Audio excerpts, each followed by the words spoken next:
Atlanta Falcons. With the 11th pick in the 2016 NFL Draft, the Tampa Bay Buccaneers select Vernon Hargraeves III, defensive back, Florida.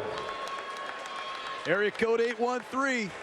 Tampa kid goes home and plays for the Tampa Bay Buccaneers. I love this pick, Chris. He doesn't have the ideal size that you're looking for.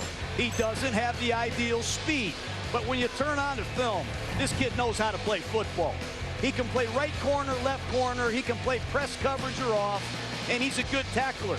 And when he's on, he's on. He can come off the corner as a blitzer and wreak havoc, and I see him go to work in the SEC 3 years in a row as all-team, first-team All-SEC. I like the pick, Mel. Well, you look at Vernon Hargraeves, at one point in time, John, he looked like a top 7 pick. He dropped a little bit because of the lack of length. In fact, he was beaten over the top some.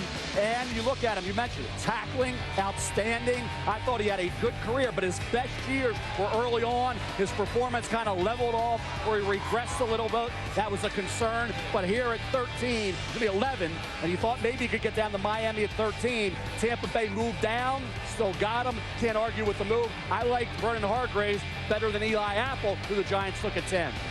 Yeah, I have some concerns about Vernon Hargraeves. I understand why Tampa Bay took him, but I have concerns about his consistency. I have concerns about his speed. I have concerns about his competitiveness. And when you bring up some of the plays here and you take a look at them, I'll point out some of them that really jump off the screen at me. You know, one of the first things I talk about here is we talk about competitiveness and his speed. I can't tell which one it is necessarily in this kind of situation. Here you have a situation where he's going to get taken across the field. He's going to be covering a wide receiver across the field. It's a throwback to a wide receiver. And you look at him here in the middle of the field, there is no reason, I don't care if you run 4-5 or not, that he is not on his horse trying to chase down this play, because he had clear vision to it, and the play kind of declared itself. Here we're talking about, is this speed or is this competitiveness here, where he gets split in cover 4. The only reason why he catches up to this play is because the ball's underthrown. But when he didn't think he could catch up to it, he wasn't on his horse again. Here is a situation where they're playing single high coverage. He's outside leverage, and here the wide receiver stems him outside and takes him to the post. He can't make up the ground.